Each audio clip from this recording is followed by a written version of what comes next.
want is on the first page. All these settings control Connie's overall movement. Oh dear, it looks like Cuthbert is really stuck this time. In previous tutorials, you've edited the scene to help Connie reach Cuthbert. But this time, you'll be editing Connie herself, supercharging her with some newer remember to use get. Possess Connie with R2 and press the X button to jump. Oops, she can't even get over the first obstacle. So let's start by souping up her jump height.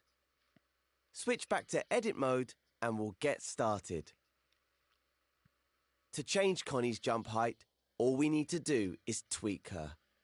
So hover over her, hold L1 and press the square button to open her tweak menu. This is a puppet tweak menu. As you can see, it's jam-packed with different options. Thankfully, the setting we want is on the first page. All these settings control Connie's overall movement. We could make Connie run super fast or super slow. But nah, that's not going to help her. A nice high jump is what we need. What do we have here? This slider controls Connie's jump height. Hover over it with your imp and hold X to grab it. Move your imp to adjust the slider to around 3 meters. That should be enough to get over that stack of blocks. The Puppet Tweak menu also has some really useful testing controls. Click R3 to start time and Connie will come to life. See what happens now if you hover your imp over the jump height slider. You can preview the jump, so you can get it to the perfect height without having to test it in play mode. Actually, I think you should dial it back to 2.5 meters, or she might overshoot the jump. You can make small adjustments to sliders by using the up and down directional buttons. Hover over the slider and use the down directional button to adjust the setting. Feel free to explore some of the other settings in the menu. If you're not sure what a button or slider does, just hover over it for a few seconds and a more info tip will pop up to explain. You can even adjust the strength of gravity on her jump. Turn it down a bit to make her jump more floaty.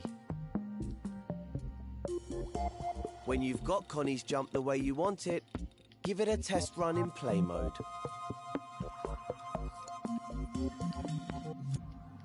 See how far Connie can get now, then move on to the next step when you're ready to continue.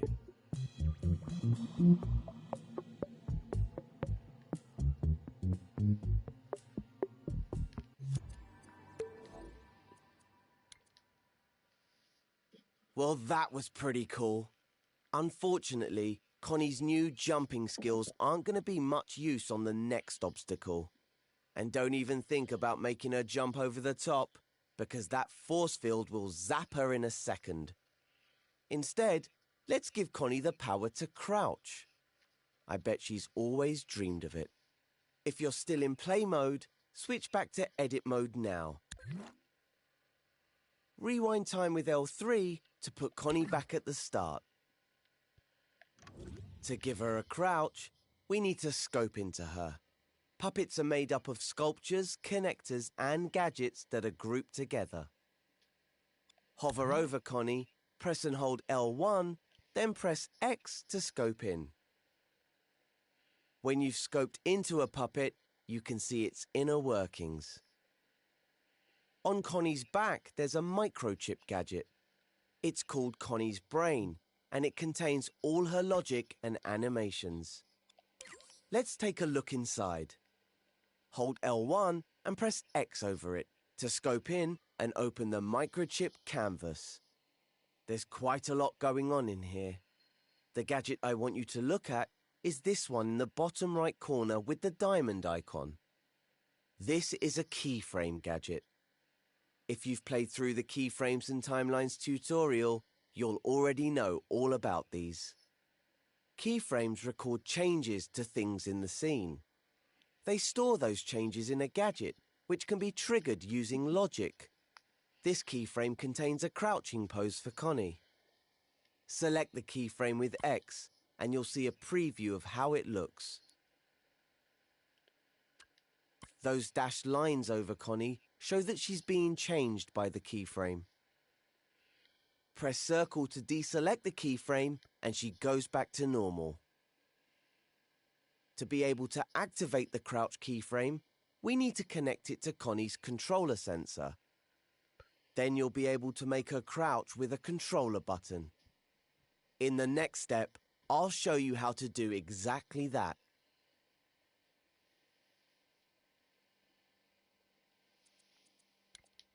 To activate the crouch, we're going to connect it to Connie's controller sensor. If you've closed her microchip, scope back into her and then scope into the microchip to open it up again. The controller sensor is the large gadget on Connie's microchip. It has a controller icon on it. Open up its tweak menu with L1 and square.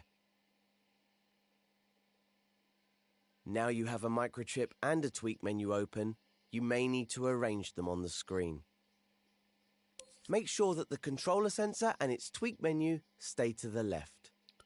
This is because they generate signals, and signals flow through gadgets from left to right in Dreams. You can also save the 3D space position of tweak menus and microchips, or pin them to the screen, using the buttons that appear at the top when hovering over the canvas. This will help you keep them tidy while you're editing logic, which is very important as it's easy to make mistakes. Now, let's take a closer look at that controller sensor. Ah, look, controller buttons. Just what we need. All playable characters contain a controller sensor gadget like this one. But the gadget can also be used for any situation where you want to detect button presses. To assign our keyframe to a button, we just need to wire it to the controller sensor. We won't use a circle button as that depossesses Connie, and X makes her jump. So how about the square button to crouch? Make sure you can see the keyframe on the microchip. Move the tweak menu with R2 if you need to.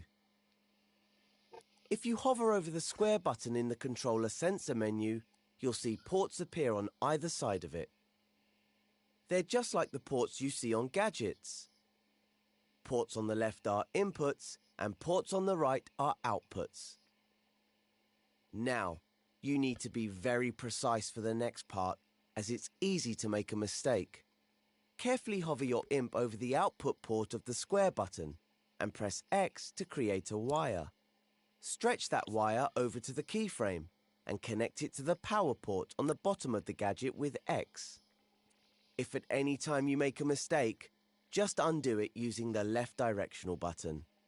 Once your crouch move is all wired up, close the controller sensor tweak menu.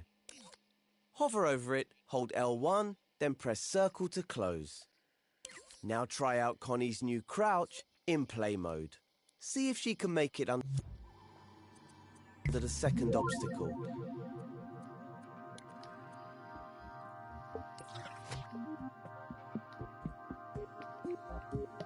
When you're ready to continue, go back to edit mode.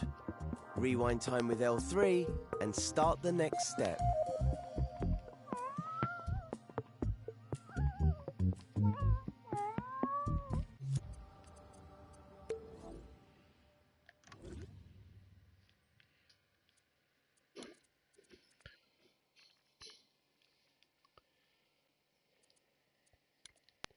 Right, we're on to the final obstacle.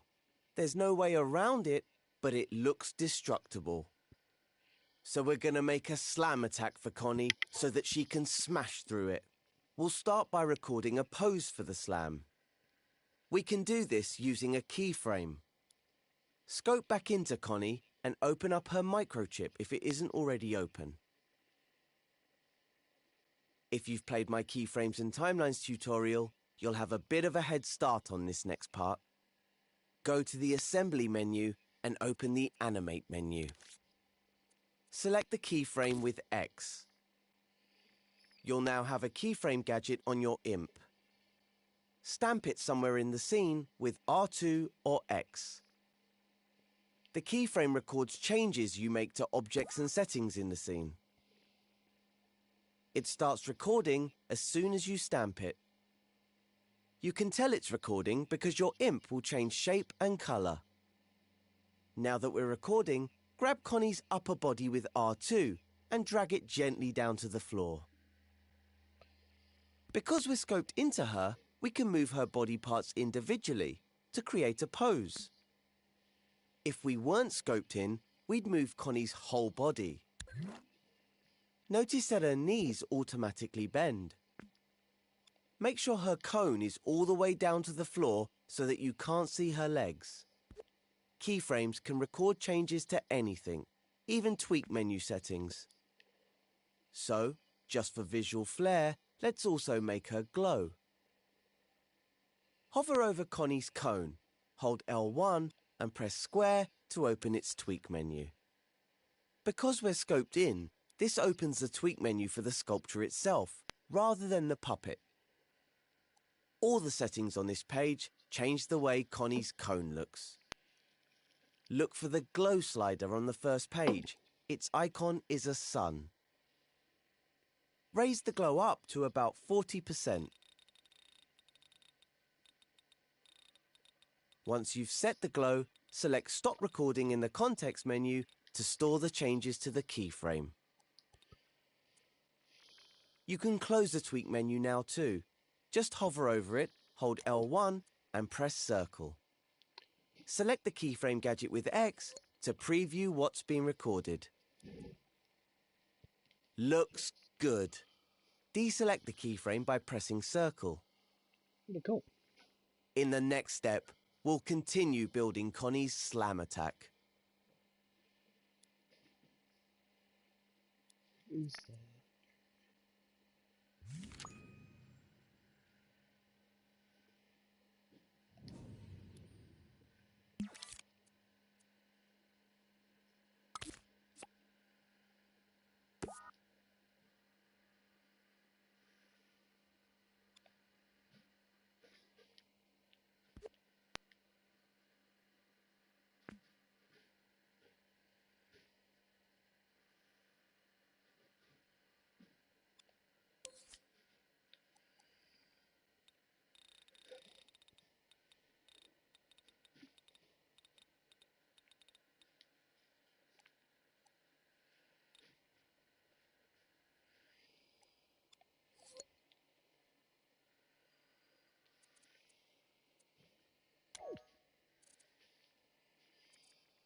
The next step is to place our new Connie animation into a timeline. Using a timeline will let us time the animations and effects of the slam attack. Go to the Assembly menu and back to the Animate menu. Select the timeline with X. Hover over Connie's microchip and stamp a timeline above the crouch keyframe. Now let's open the timeline canvas with L1 and X. The slam attack should be a really quick animation. So adjust the canvas so it's only 1 second long. Any longer and it won't feel snappy enough. Hover over the edge of the timeline canvas so that a white line appears along it. You'll also see a white double-ended arrow appear next to the edge by your imp.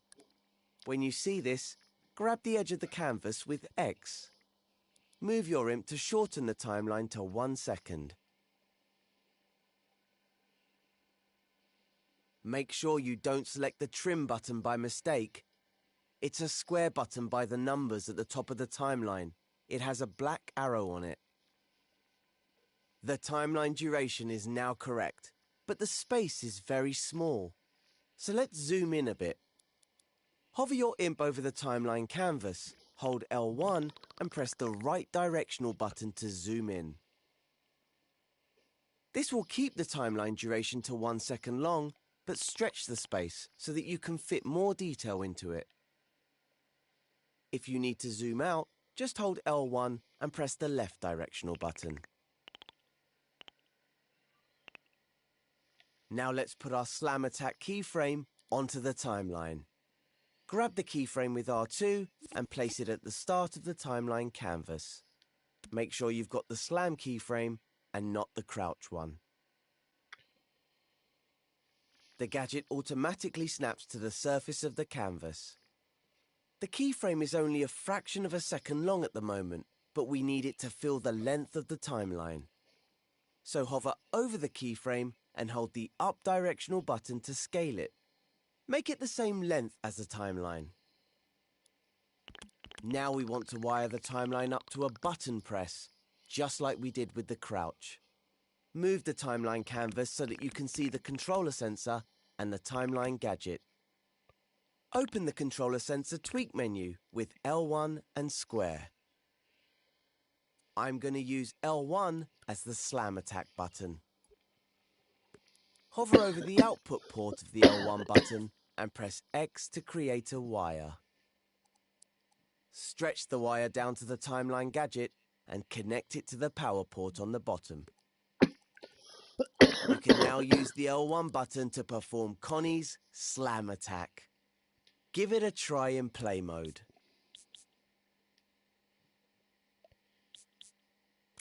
At the moment, it's just an animation, so it's not going to do anything to the blocks. But in the next step, I'll show you how to add some force to it. When you're ready to continue, return to edit mode, rewind time, and start the next step.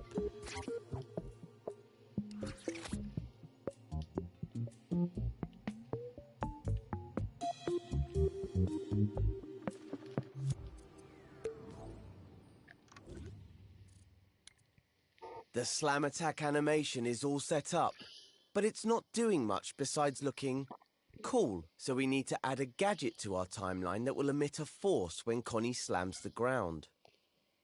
The gadget we're going to use for this is the Force Applier. Go to the Assembly menu and open the Gadgets menu. Find the Movers and Output menu and open it with X. The icon for the Force Applier looks like a gust of wind. Select it with X to equip it to your imp. I hope you've still got the timeline open. If not, open it with L1 and X. Stamp the Force Applier onto the timeline canvas below the keyframe. Press circle to unequip the Force Applier from your imp. The Force Applier isn't very strong by default, so we'll need to tweak it. To open its tweak menu, hover over the gadget, hold L1 and press square. At the top of the tweak menu is the Force Strength slider. Its icon is a beefy arm. Drag it all the way up to 100% using your imp. That will ensure the force emitted will overcome the gravity in the scene and the friction between the blocks. Next, increase the force speed to 10 meters per second. That will give the Slam Attack some punch. If you take a look at Connie, you'll see a green zone around her. Anything in this zone will be affected by the Force Applier. At the moment, the zone isn't much bigger than Connie. Hover your imp over the zone and arrow gizmos will appear. Grab them with R2 and move your imp to change the size of the zone. Or you can scale the zone more precisely in the Force Applier tweak menu. Go to the tab called Zone Size. Grab the zone size slider with X and set it to about 3.5 meters. Okay, let's test out Connie's new powers. Switch over to play mode. Possess Connie and give her new Slam Attack a try. Oops! Looks like it's more power than Connie can handle. The force applier is pushing her off the platform. Switch back to edit mode and rewind time. In the final step, I'll show you how to tweak the force applier so that it only affects the objects we want it to.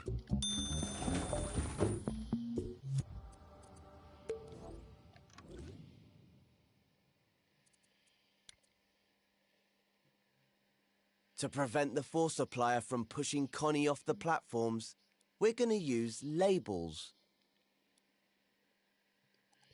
Labels can be given to any object in the scene, and gadgets like the force applier can detect them. In the force applier tweak menu, go to the Labels tab. By default, it will detect all labels. There are labels for all sorts of objects: foes, scenery, targets. The friend label is used for playable characters like Connie or friendly characters like Cuthbert. So if we deselect it, the force applier will no longer affect Connie. Hover over the friend button and press X to deselect it. It's the button with the heart icon. Now Connie should be able to blast through the blocks without firing herself off into space. Use her new skills to pass all the obstacles. And you can use your new skills to create some characters for your scenes.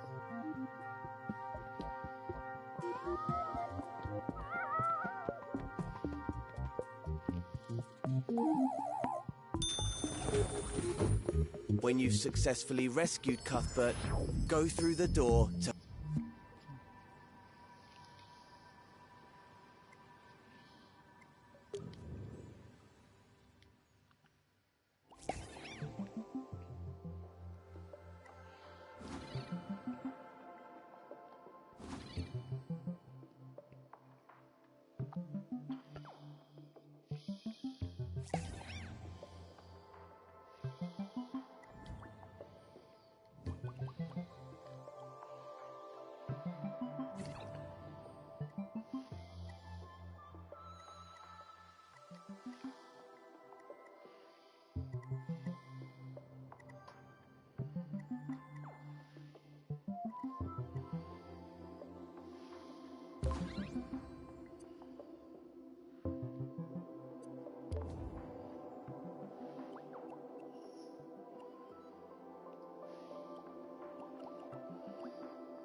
When things don't sound the way they should, it can ruin the experience of playing.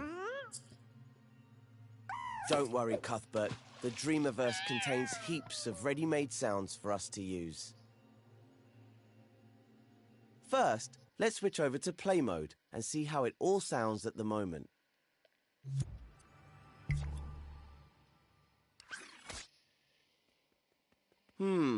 Quiet, isn't it? Doesn't feel quite right. In fact, it's creeping me out. So let's head back into edit mode. Switch over to sound mode so we can start adding some sounds. Find the modes menu. It's inside the assembly menu. As you can see, there are lots of different modes. Each has its own set of tools for doing different things. We're currently in assembly mode. If you select the speaker symbol icon with X, we'll switch to sound mode.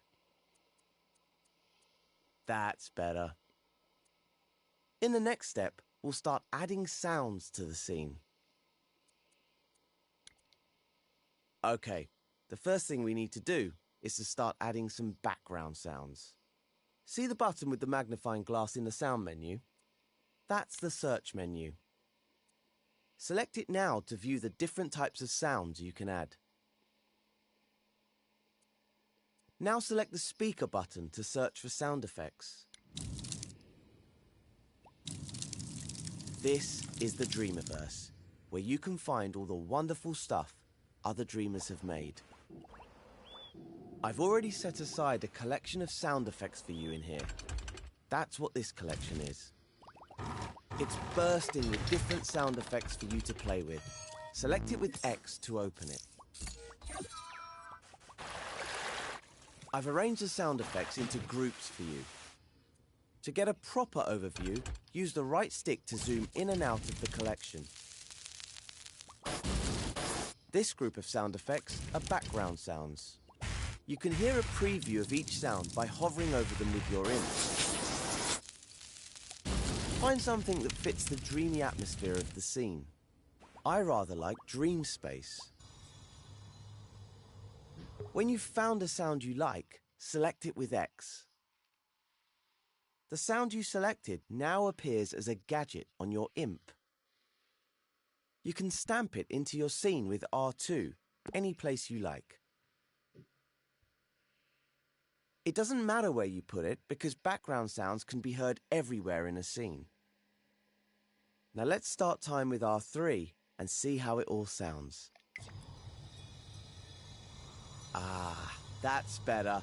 Notice how much more alive the scene feels with just that one sound. Imagine how it will feel with even more sound effects. But there's no need to imagine it. You can start adding more now to create a layered and unique ambience. If you want to replace a sound effect, just stamp a different one over it. When you've got things sounding just how you want them, rewind time with L3 and move on to the next step.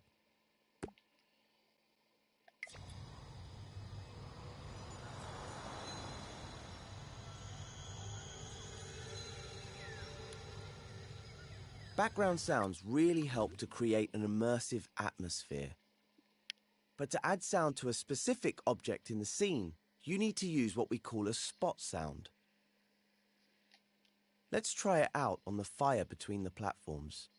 I'm sure we can find some fire sound effects in the collection. Let's take a look. Select Search Sound Effects from the Sound menu. As we open the tutorial collection in the last step, it's still open when we come back to the Dreamiverse. Isn't that handy? Ah, just what we need, some fire sound effects. Have a listen to some of the fire sounds and pick one you like. Once you've selected it, your imp will be equipped with a spot sound effect. See those rings coming off the gadget? That's the sound's fade zone. The rings show you how the sound fades away as you move further from the source. Let's stamp that sound between the first two platforms. Put it above the fire and see what that sounds like. If you want to see the sound's fade zone, select the gadget with X. Click R3 to listen to the sound effect. You'll notice the sound gets louder the closer you get to it. Aha! You can almost feel that fire. Toasty. As you move away, out of the fade zone, it gets quieter, until eventually you can't hear it at all. You can press the circle button now to deselect the sound effect. Then click L3 to rewind the scene. If you're happy with your spot sound, move on to the next step. Things haven't been that tricky for Connie so far, but the next gap looks a bit too big, even with her mighty jumping skills. Let's fly over to that floating platform using the left and right sticks and get a closer look at it. Looks like there's a trigger zone attached to it. Why don't we switch over to play mode and see what it does?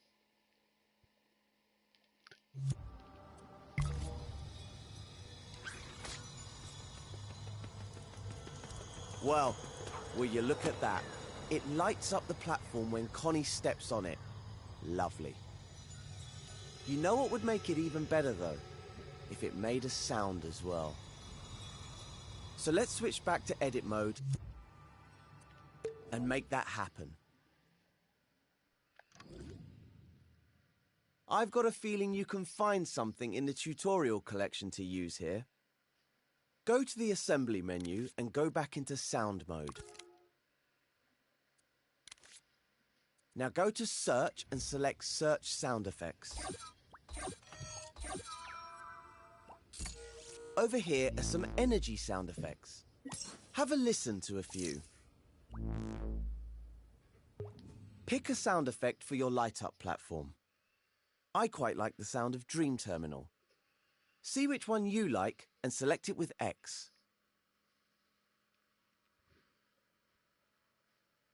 Now it's time to stamp it in the scene somewhere near the platform. In the next step, I'll show you how to trigger the sound effect.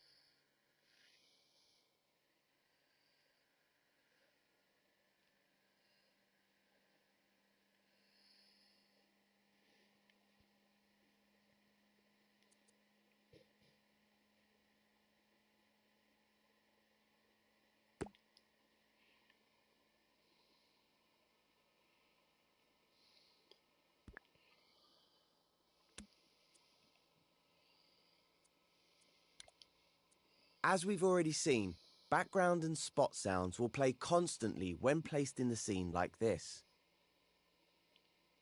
But for the platform, we want the sound to be triggered by Connie. And for that to happen, we need to connect the sound effect to the same trigger zone that activates the glow. Move in closer to the platform using the left and right sticks. Take a good look at the trigger zone gadget. Do you see the output port that says detected when you hover over it? That means it will trigger when it detects a possessed puppet like Connie. So all we need to do to make the sound effect activate when Connie's on the platform is connect the output to the sound effect. Let's do that now. When you select the detected port with R2 or X, you'll see your imp becomes tethered to the port by a wire. Gadgets communicate with each other using wires like this. You'll also notice that a power port has appeared on the bottom of the sound effect gadget. To connect the two gadgets, just hover over that power port and press R2 or X. Time to head into play mode to see how it sounds.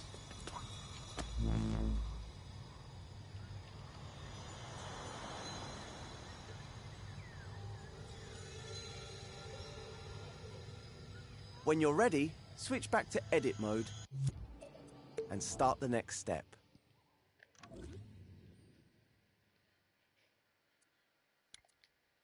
Oh, I just realized something.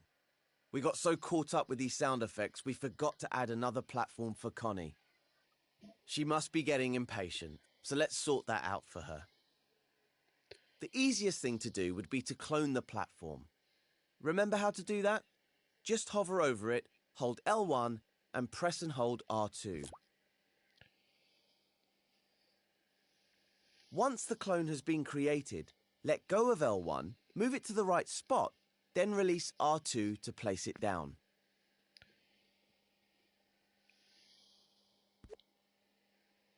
When you clone an object, any gadgets attached to it will come along for the ride. So all you need to do now is to wire the trigger zone on the second platform to the sound effect. Or even better, grab a new sound effect from the collection, just for variety. It's up to you. Dream Shapers should always go with their instincts. Whatever you choose to do, move on to the next step when you're ready.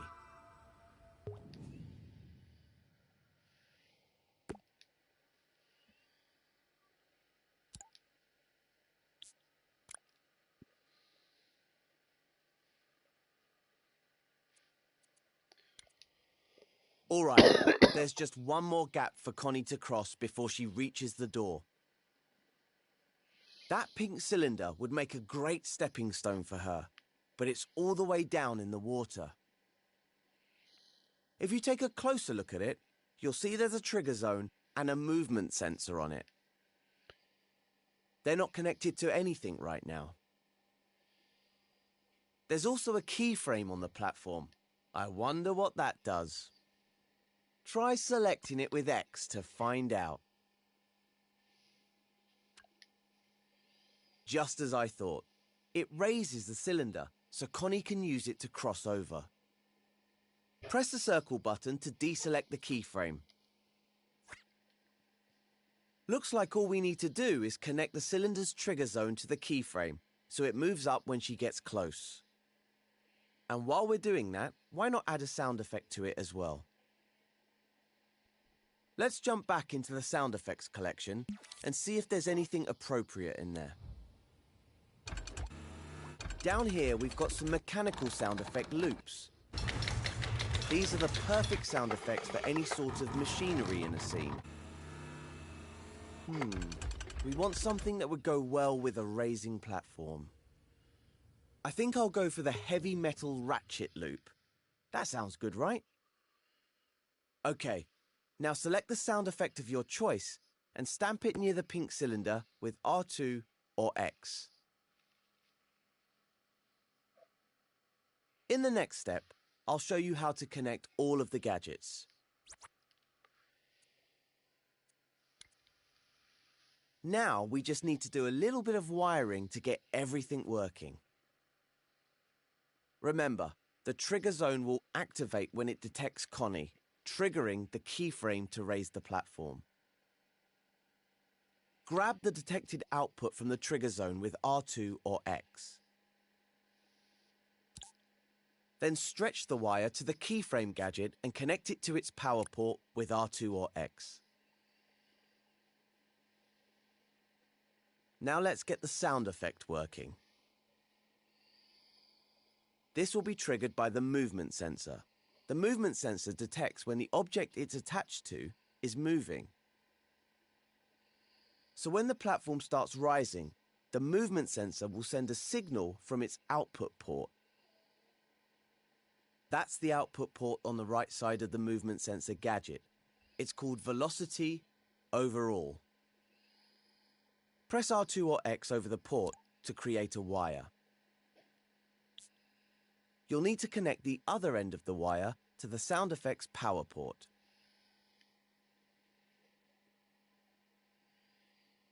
Once that's done, switch over to play mode to test everything out.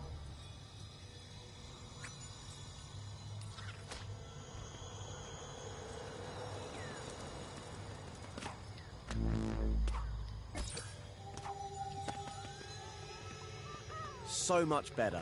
That sound effect really makes a big difference. There's even more you can do to bring this scene to life.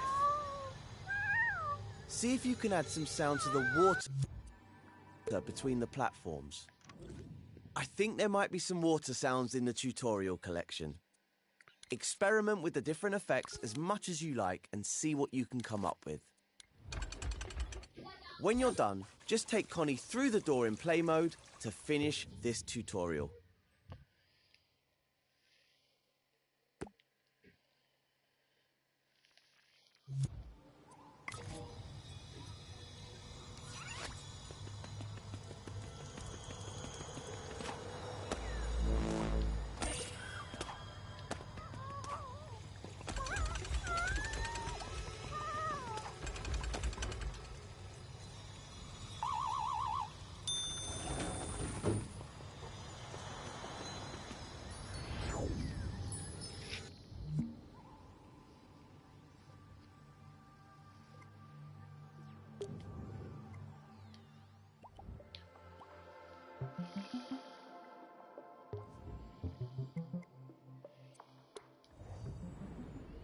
This tutorial is all about making music. Music can make your creations come alive, adding emotion and atmosphere. In Dreams, you can compose whole tracks from scratch and even make your own instruments. But you don't need to be a maestro to start making your own music. I'll show you how to create an arrangement using ready-made music clips. So let's begin. To start making music, we need to switch over to sound mode. Right now, you're in assembly mode. If you're ever unsure of what mode you're in, just hover over the icon in the top left corner to see your current mode and tool. Go to the Assembly menu and open the Modes menu with X. The Modes menu is where you access all the different creation modes. Each mode has its own set of tools and options. The button for Sound mode has a speaker symbol on it. Select it with X. Now you have a new menu at the top of the screen. This is the Sound menu. It contains everything you need to make your own music. In the scene, you'll see a timeline gadget. In the next step, I'll show you how to edit it. Music in Dreams is arranged in timelines. This timeline contains a version of the music you heard at the start of this tutorial. To see what's inside it, we need to open its canvas. Hover your imp over the timeline, hold L1 and press X to open it. It's just like scoping into a group. This is the timeline canvas. The canvas exists within scene space, so if you pull down on the left stick, you'll back away from it. Hold the L1 button and use the left stick to move up and down the timeline. This is the best way to navigate around timelines, especially when they're big. This piece of music is called Connie's theme. To listen to it, just start time by clicking R3. See how the piece is composed of many music clips. The clips power on and off as the playhead passes over them. Click R3 again to pause time. Each music clip is a collection of notes made by an instrument. You can grab them and move them around with your imp. If you want to delete a music clip, hover over it and press the triangle button. Clips can also be cloned by holding L1 when you grab them. You can extend the timeline by hovering over one of its edges and holding X. The edge glows and an arrow icon appears. You can also extend the bottom if you need space for more clips. Once you've finished listening to the piece, click L3 to rewind time. You can find all sorts of different music by searching the Dreamiverse. To add music to one of your scenes, you could simply stamp a ready-made timeline, like this one. But in this tutorial, you'll learn how to assemble your own track from ready-made music clips. Move on to the next step and we'll get started. So, let's start making music. It's actually a lot easier than you might think. Close the timeline by selecting the cross button in the top right corner. Or hover over it, hold L1 and press circle to close it. Now delete the timeline by hovering over it with your imp and pressing triangle. Let's add a new music timeline to the scene. Press square to open the sound menu. Select the music timeline button in the menu, then stamp one in the scene with R2 or X. Press circle to unequip the timeline gadget from your imp. Open up the timeline canvas with L1 and X. This timeline is empty, ready to be filled with music. The columns on the timeline represent musical bars. This timeline is 8 bars long. We'll need more space than that, so hover over the right edge and grab it with X. Extend the timeline to 16 bars. Now let's add a music clip to the timeline. Press square to open the sound menu. find the search button and select it with X. Its icon is the magnifying glass. When you search in sound mode, there are 4 options for finding different sounds. Select Search Music Clips with X. This is the Dreamiverse. Here you can find music made by other dream shapers. Well, usually you can, but for this tutorial, I've made a collection of elements for you to use. That's what this cluster is. Select it with X to open it. It contains a selection of music clips which you can use to build your own arrangements. Use the right stick to zoom in and out and the left stick to move around. I've grouped the clips into different categories. Let's start with a basic melody. That's this group of clips.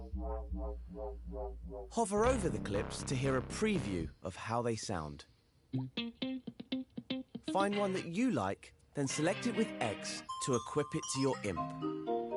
I'm using the clip Nostalgia Bells. Your imp will now be holding a gadget containing your selected clip. If you hover over the timeline, the gadget should snap to the canvas and reveal the whole clip. Place the clip at the start of the timeline and stamp it with R2 or X.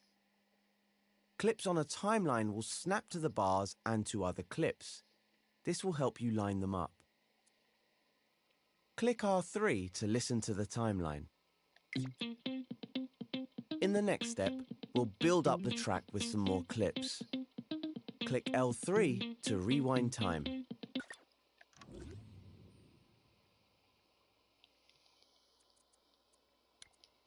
Let's build on the melody by adding some chords. Go to the sound menu and select Search Music Clips again. Over here are some chord clips. Hover over the clips to preview them, then select one with X. I'm going with Suspended Pad, but you can make your own choice. Stamp your clip onto a new row of the timeline and snap it to the start. Click R3 to listen and notice how the clips play together in time. Click L3 to rewind. Now let's add some drums. Go back to the sound menu and select Search Music Clips. Find the drum clips in the collection. A drum beat can really change the feel of a track. I love these samba practice drums. Pick a drum clip you like, then stamp it onto the timeline under the melody and chords. Now click R3 to listen to how it sounds. All the clips in the collection are in the same time and key, so you can mix and match them easily. Click L3 to rewind. In the next step, I'll show you how to edit the length of your clips and how to add fades.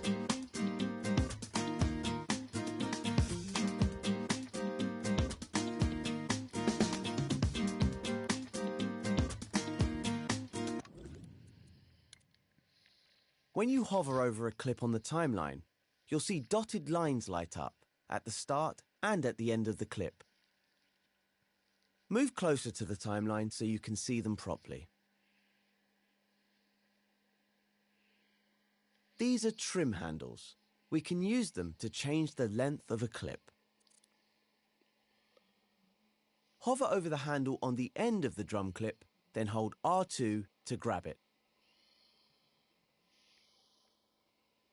These clips are loops, so you can extend the clip beyond its original length.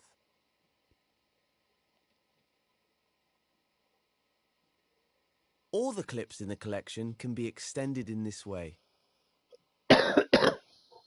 Trim handles are really useful for arranging and remixing. They let you use just a section of a clip without having to edit the music notes inside. On top of the trim handle, you'll see a little coloured gizmo. Move in closer to see it properly. This is a fade handle. You can use it to fade the volume of a clip in or out. It works just like the trim handle. Grab the gizmo with R2 and move your imp left or right to create a fade.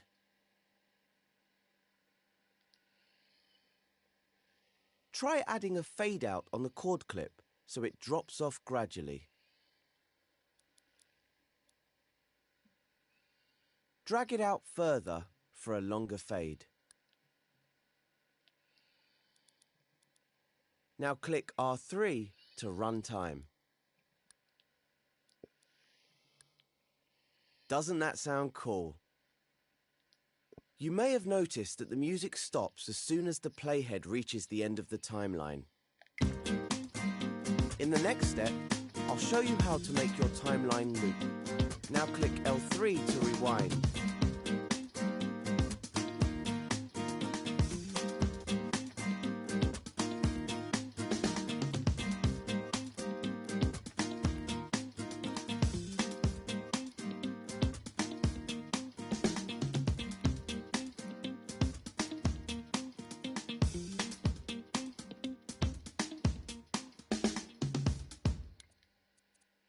To make the track play constantly in the scene, we need to set the timeline to loop.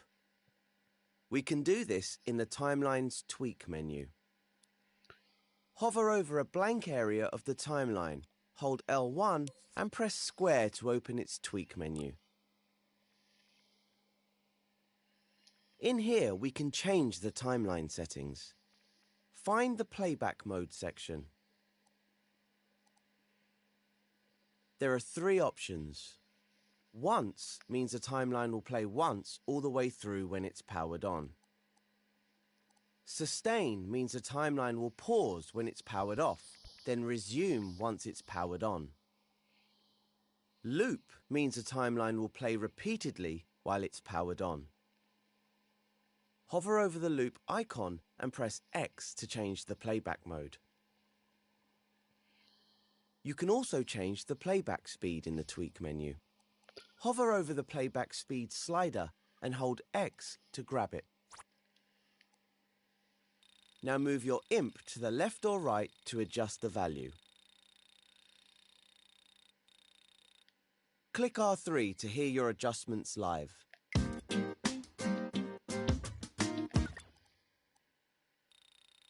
You can also adjust the slider by hovering over it and pressing the up or down directional button.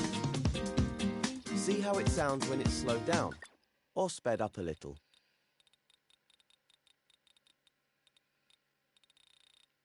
To close the Tweak menu, hover over it, hold L1 and press circle.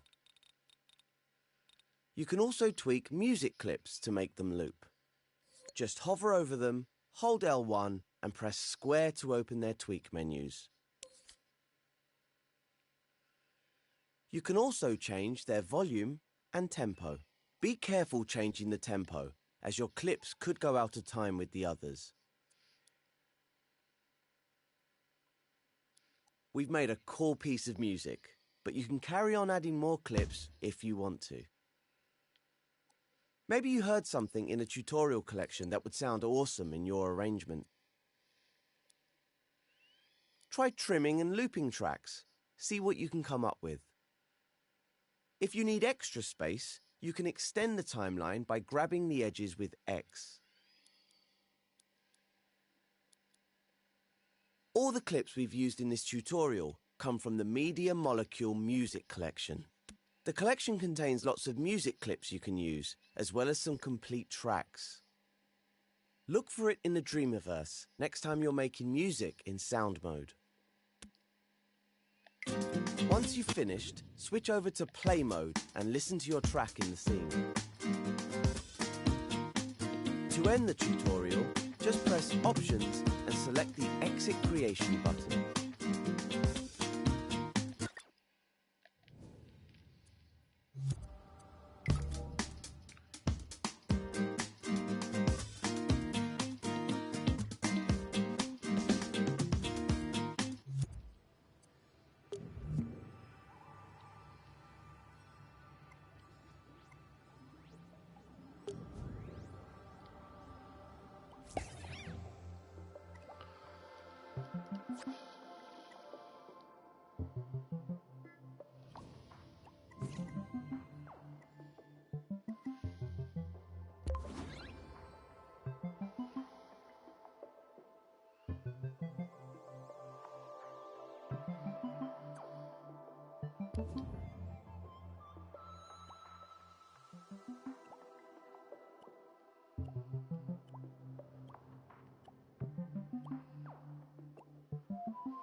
Hi, I'm Mark, Creative Director of Media Molecule, and I'm going to present a simple masterclass that will hopefully help you use some of what you've learned so far and turn that into an entire game. I'm going to be focusing on a remix of the Dreamiverse Dash game. That means take a copy of something, mess around with it, which is always a really good way to learn. I will be reiterating some of the basics that you may have already learnt, but basics make for strong foundations, and strong foundations make for strong structures. Yes. So, first of all, try playing the game, get familiar with it, and when you get past the finish line, we'll dive in and start tinkering.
Okay, let's start by making sure we feel comfortable navigating the space.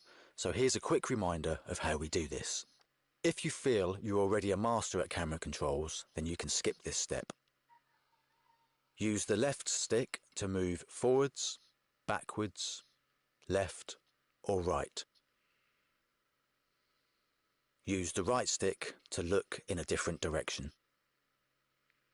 If I hold down L1, I can now use the left stick to move up and down instead of forward and backward. We use the L1 button a lot to alter the functionality of other buttons, much like a shift key on a computer keyboard. So, if you ever hear me accidentally say shift, you'll know I mean L1. This level is pretty large, and it's pretty slow using this method if you want to get to the other side of the track, for example. So let's remind ourselves of some quicker ways of moving around. If I position my imp tip over a place I want to go, I can hold down L1 and tap R1. This will zip us there in an instant.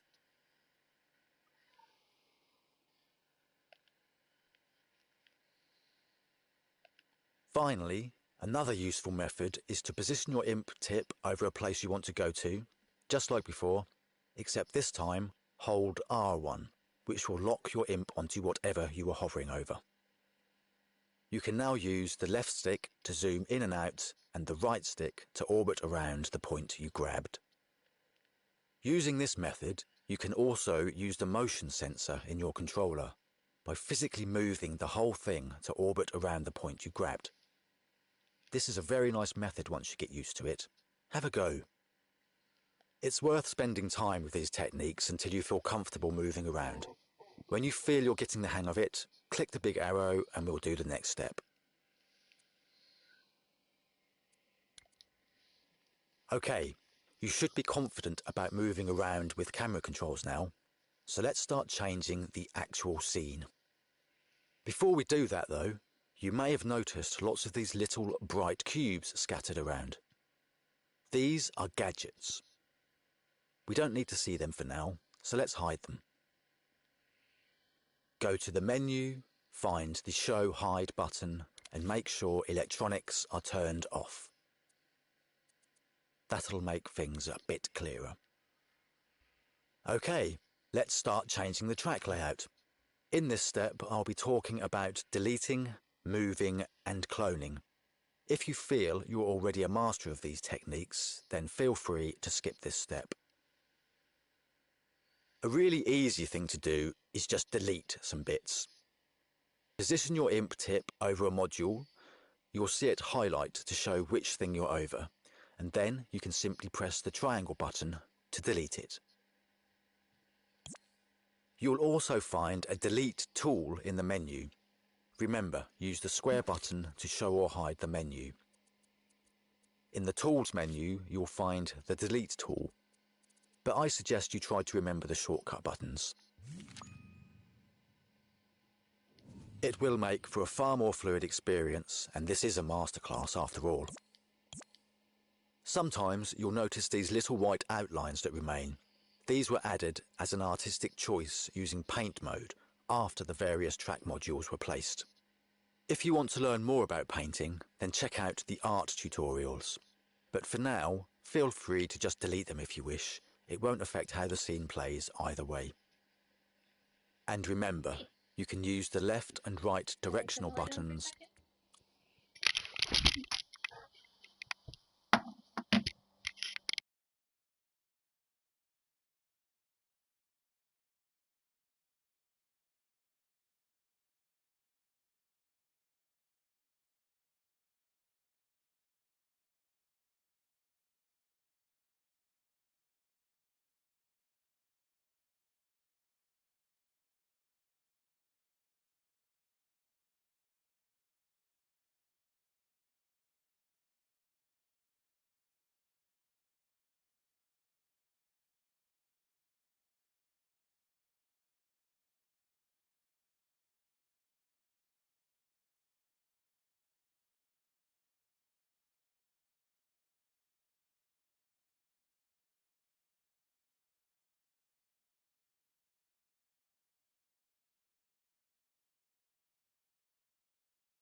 to undo or redo your actions. We can also really easily move any of the pieces in the scene. Move is the default tool for the imp in edit mode. You'll know the imp has this tool equipped by the icon on its tip. You should see these 4 arrows. If you see something else, then you have another tool equipped, but you can easily lose it by pressing the circle button to get back to the move tool. So, to move something, position the imp tip over the bit you want to move, then press and hold R2 to grab it.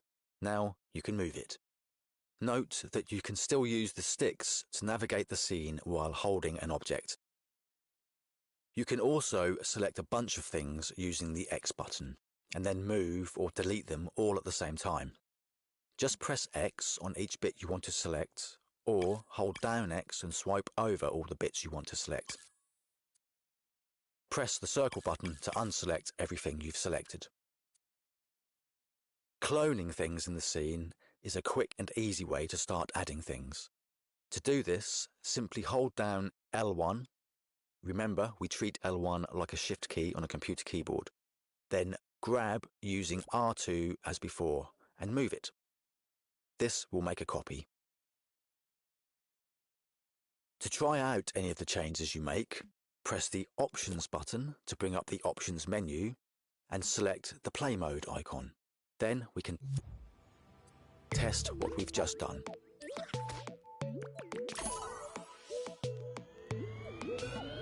Press the Options button again and select Edit Mode to go back and make more changes. When coming back into Edit Mode from testing your scene, you can choose to rewind time so that everything is back in its starting state and the character is back in the starting position. So just press this button in the menu or use the L3 button for a shortcut.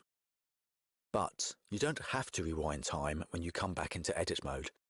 Sometimes it's useful to make modifications as you go along, switch back into play mode and carry on from where you left off. I suggest you have a little practice. Modify the scene a bit, move some things, copy some things, clone some things. And when you feel confident, we'll go on to the next step.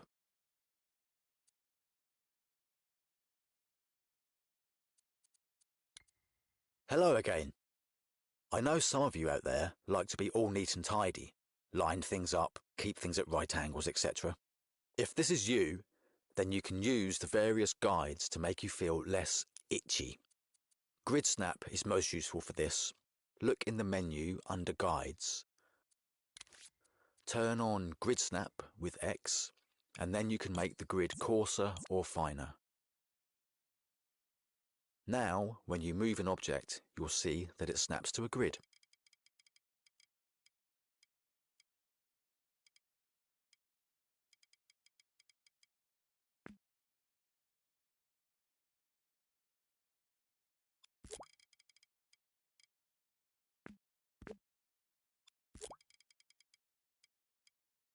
Turning on Obey Auto Guides will also help with moving and placing stuff. It literally means behave as you do in the home space. Depending on which item you select, it will try to make it easier to place for you. This behavior is determined by the creator of each individual item, with a gadget we'll discuss elsewhere. In most cases, it will make the object align to the surface of other objects. Go ahead, have a practice at using the guides, then when you're ready, we'll move on to the next step.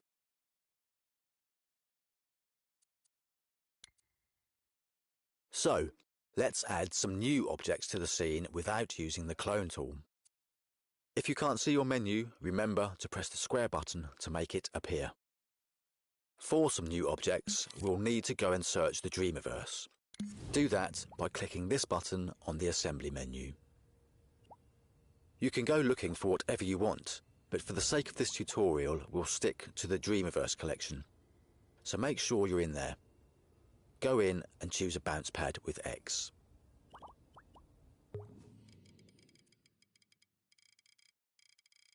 You can now stamp some objects into the scene using either X or R2, whichever you prefer. Let's turn on Obey Auto Guides so it's easier to put these things on the floor. Go to the menu, select Guides, then Obey Auto Guides.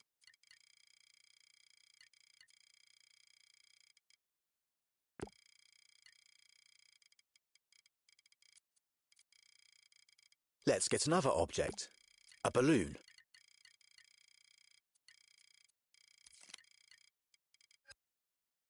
Now, make sure all the guides are off and stamp a balloon in the air. Before I stamp it though, note that I can rotate it using the touchpad. Just slide your finger on the touchpad in different directions to rotate it. While we're on the subject of rotating, let me show some other ways to do this. Try grabbing something by holding R2. Then use the touchpad to rotate it, just like we did before we stamped the balloon.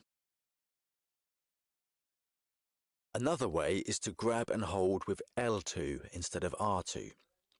You can now rotate the object using the motion sensor by physically rotating your controller. Note that it rotates around the point you grabbed with the imp tip. And finally, using the L2 grab method, you can also use the left and right sticks to rotate. If you rotate using the left and right sticks like this, the gyro method, by which I mean using the motion sensor, will be disabled until you re-grab. So go ahead, try putting some new elements into the scene. Once you're comfortable with this, you know all you need to know to go off and put some new scenes together. Go to Dream Shaping, start a new game scene, and use other people's objects and characters you find in the Dreamiverse. This will get you a long way. If you feel like learning some more though, stick around and hit Next when ready. So, by now you know how to build a scene from scratch. But let's explore a really quick and easy way to add some movement and bring your scenes to life. Let's animate a part of the track using Dream's very own special version of motion capture. Make sure time is paused and that you have rewound the scene. First off, find something you feel could do with a bit of movement in it. Then grab it with R2 and practice the movement you'd like it to do. Remember, you can use the left directional button to undo if you accidentally leave it in an odd place. Don't be too precious right now. We'll learn how to be more precise later on. Let's just get something moving to learn the principle. Okay, when you feel you've got a good idea of what movement you're going to do, open the menu with the square button, find the Animate button, and grab yourself an action recorder. You'll now have an action recorder gadget on the end of your imp. You may notice that all other gadgets in the scene have appeared, if you'd previously hidden them. We want to see gadgets now, so this is all fine. Stamp it into the scene with the X button. You can move this later if you like, just put it out of the way for now, in the corner for example. This object will capture and store the performance you are about to make. Once you've placed it, it will be armed and ready to start recording. But don't panic. It isn't actually recording yet. Take your time, breathe. Only when you grab the item you want to move will the recording start. So let's do it. Remember, it will only record while you are actually grabbing something, unless you have time running already. So you can let go, have a cough or a sneeze for example, then re-grab and carry on adding more movement if you like. If you feel that you want to start again, just hit the Retake button. You'll have a fresh recording attempt.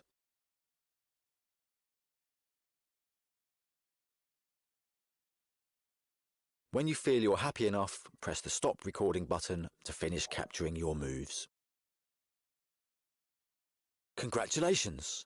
You just officially became an animator.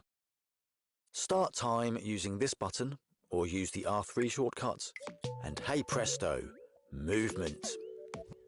By default, things animated with this technique will loop forever. If you want to learn more about animating, then check out the animation tutorials. Now, Not only do you know how to collage a scene together, you can animate it too. So there's really nothing to stop you making some great platforming style games now. Go on, have a go. Press next to learn about some more exciting stuff. Hello again. Let's get a bit deeper now. Assuming you haven't gone triangle button mad and deleted everything in the scene, there will be some objects in there that you can modify in ways other than just deleting them or moving them. Let's find one of these bounce pads, for example. Let's turn on electronics, as we want to look at those now. If they aren't already visible, then go to the Show Hide on the menu and make sure electronics are turned on. Notice if you hover over the object you animated, you will see the path that it follows, and the gadget the animation is in will throb. You can delete the gadget with the triangle button if you want, or leave it. It's up to you. Position your IMP's tip over the object and select it with X. You'll then see these contextual buttons appear. This bounce pad isn't actually a single object. It's a few objects that have been grouped together. But we can go into this group to mess around with the individual members of it, much like going into a folder on a computer. Press this button to scope into the group. You'll notice everything else go grey and blurred, except the things in the group. Yes, some of these things are still colourful. They're a special case, which we'll ignore for now. Pressing the Hide Everything Else button will make it super clear what is in this group, as it will hide everything else. We are now scoped into this bounce pad, and you'll notice that a gadget has appeared which was invisible before. Gadgets will hide themselves unless you are in the same scope as them. There are exceptions to this, but we don't need to concern ourselves with those right now. So, you can go back or leave this scope by pressing this button in the corner. You can also use a shortcut to scope in and out. Hover over the object, hold L1 and tap X. This will take us in. Holding L1 and tapping circle button will take us out. In, out, in, out. Shake it all about. So, make sure you are in the bounce pad scope. You should see this gadget, a microchip. You can recognize a microchip by this little symbol.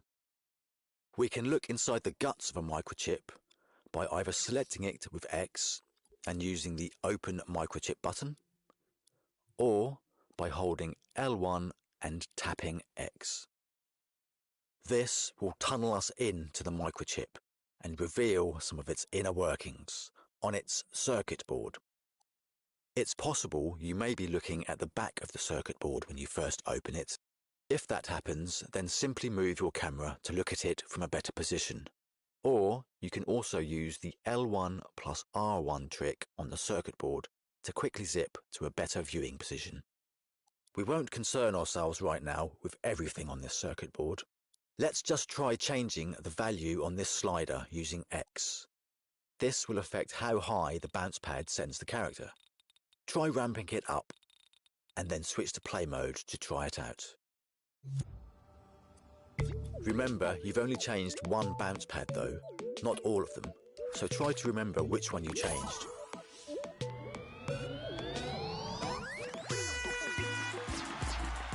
Come back into edit mode and locate the bounce pad microchip that you left open.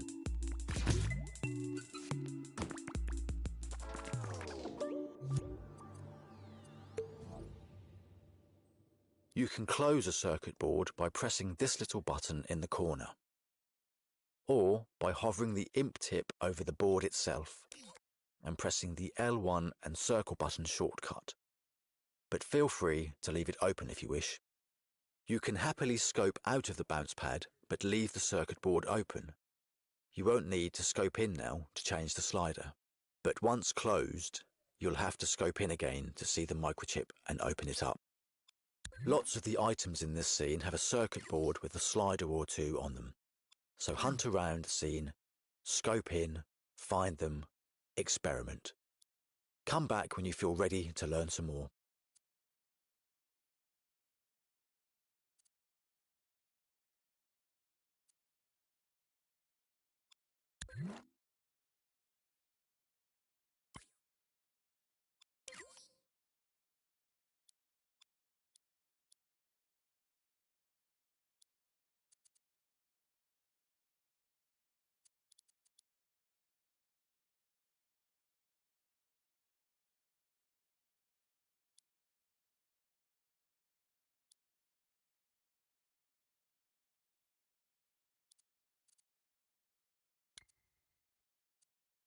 Did you come across any camera pointers or trigger zones in your explorations yet?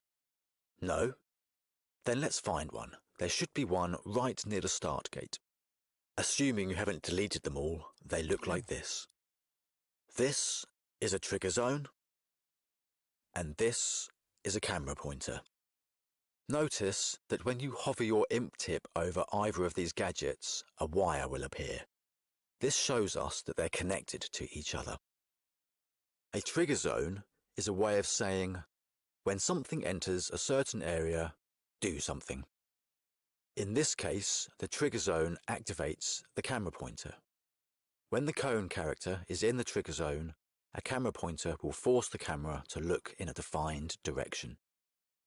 If you select the trigger zone with the X button, then you'll see the area that it cares about. You might need to zoom out a bit to see it fully. If you position your imp tip over the green zone, you'll see that arrows appear. These show us that we can change the dimensions of the area. Just hold down R2 and drag. Press the circle button to deselect the trigger zone. There is another way to change the parameters of a trigger zone that gives you more control, but I'll save that for another time. We'll keep it simple for now. If you now select the camera pointer, you'll see some arrows appear. These show you the way the gadget wants to make the camera look. If you grab the camera pointer gadget by holding L2 instead of R2, you'll be able to change the defined angle. Use either the sticks or motion sensor.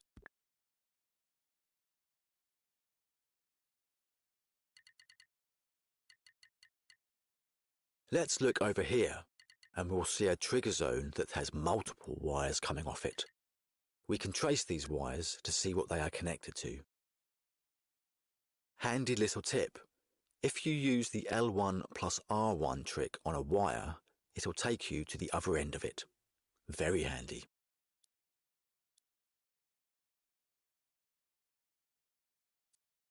We can see that we are connected to this large microchip. We'll take a look in there later. The other two wires are connected to camera pointers. If there's more than one camera pointer connected to a trigger zone, then the camera will blend between the two defined angles, based on how close the character is to each one. It's also worth noting, if you have a camera pointer in a scene that isn't connected to a trigger zone, then it will be on all the time and take away a player's ability to manually control the camera angle. When you feel you've understood trigger zones and camera pointers, why not try adding your own somewhere? You'll find the bits you need under Gadgets in the menu. Trigger zones live in Sensors and Input.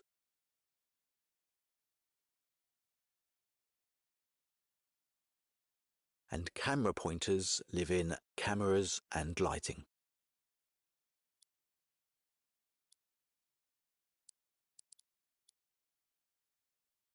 Simply stamp them into the scene and connect them like so. Grab this little port with X or R2 and connect it to the power port on the camera pointer. Have a little play, and when you feel you've got it, we can move on to the next step.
Okay, let's start messing around with some other stuff.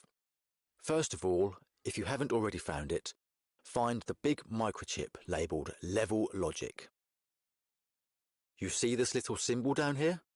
Remember, this tells us that this is indeed a microchip and has some exciting stuff inside to look at. To take a look inside, we can select it and press the Open Microchip button, or hover over it with your IMP tip, hold L1 and press X. This will reveal the guts of the microchip. Don't be put off by the word microchip, by the way. It's just like a cupboard. You can put stuff in it and it helps to keep things neat and tidy. You can close it again by clicking the close icon or by holding L1 and pressing the circle button, either on the chip itself or on the revealed circuit board. So let's take a look at what this microchip contains.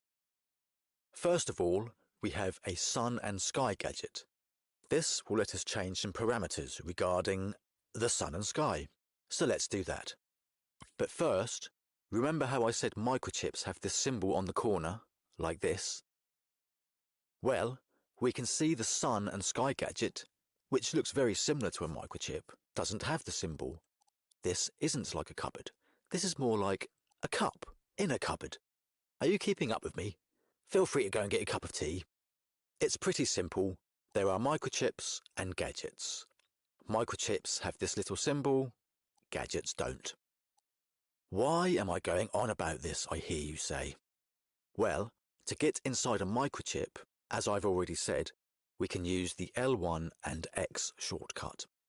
But to see what delights a gadget has to offer, we use a different shortcut. We use L1 and square button, often referred to as tweaking. Or, of course, you can simply select it and use the tweak button on the context menu. Why not use the same button for opening a microchip and a gadget, I hear you say? Good question. I'm going to answer that. Microchips can be both opened up and tweaked. If you use the tweak shortcut on a microchip, L1 and square, remember, then you'll get the microchip's tweak menu, not its circuit board.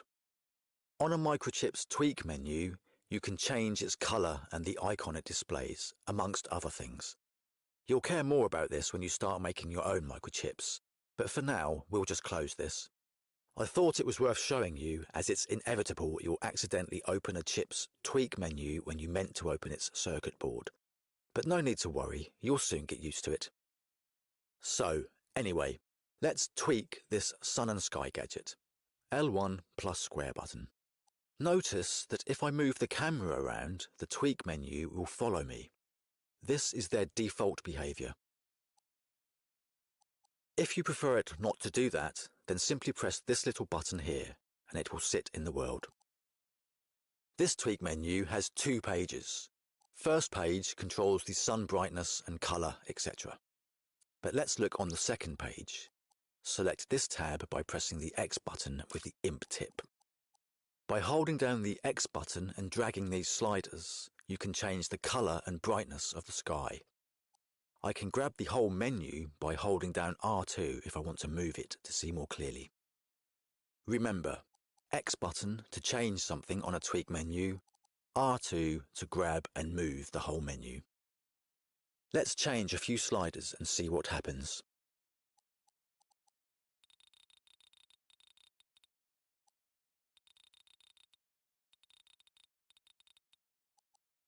Now, let's take a look at this grade and effects gadget. These apply effects and colours to the whole screen.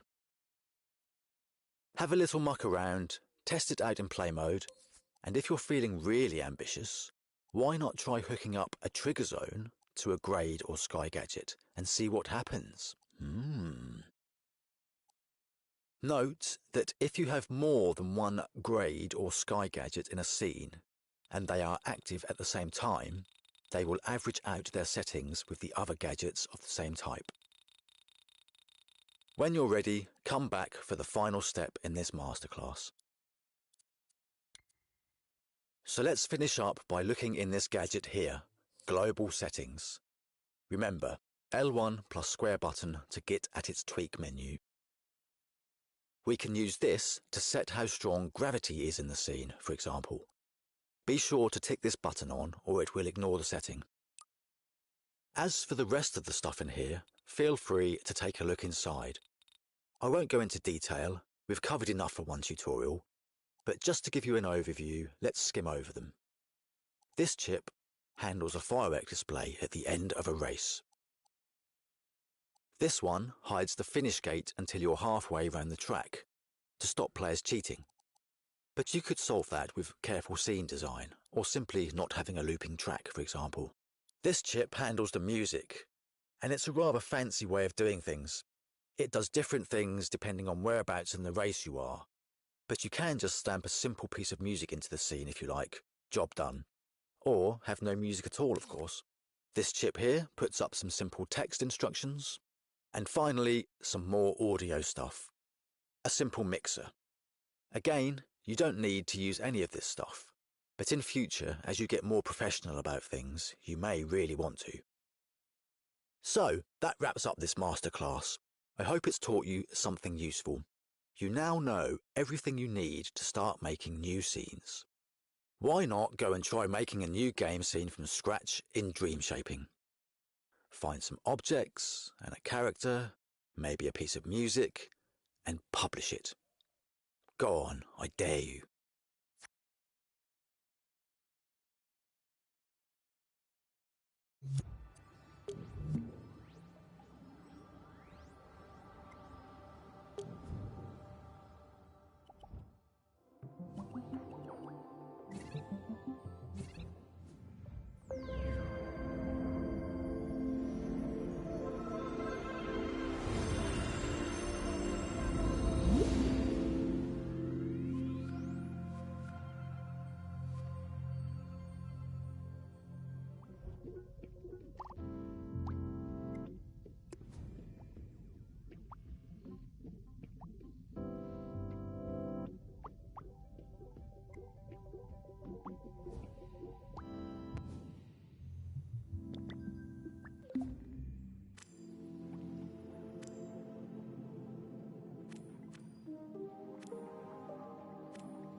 Here in What's New, you'll find all the very latest creations, as well as some reminders of things you might have missed.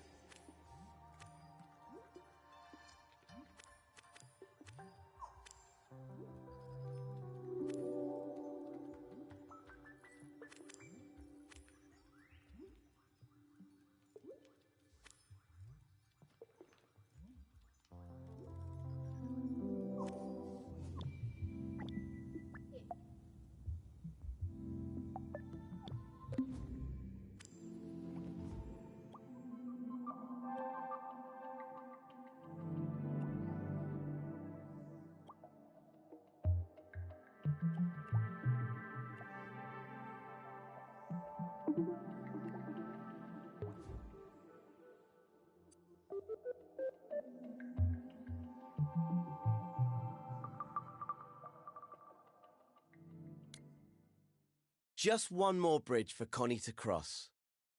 As you can see, we have another microchip on the platform, so let's open it up. Hover over it with your imp, hold L1 and press X.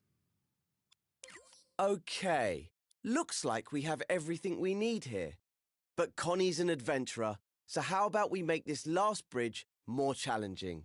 Adding a timer to the logic should get the adrenaline going.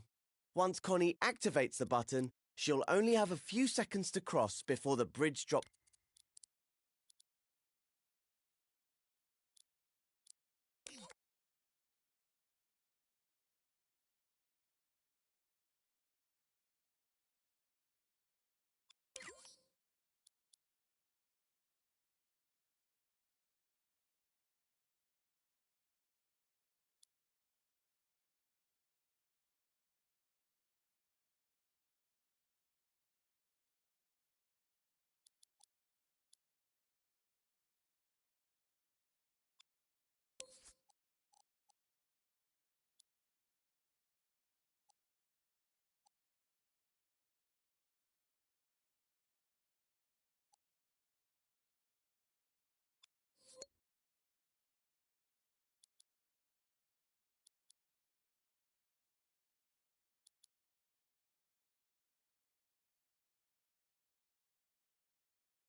Just one more bridge for Connie to cross.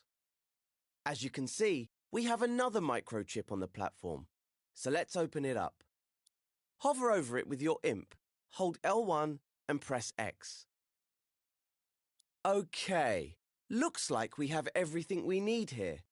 But Connie's an adventurer, so how about we make this last bridge more challenging? Adding just one more bridge for Connie to cross. As you can see, we have another microchip on the platform, so let's open it up.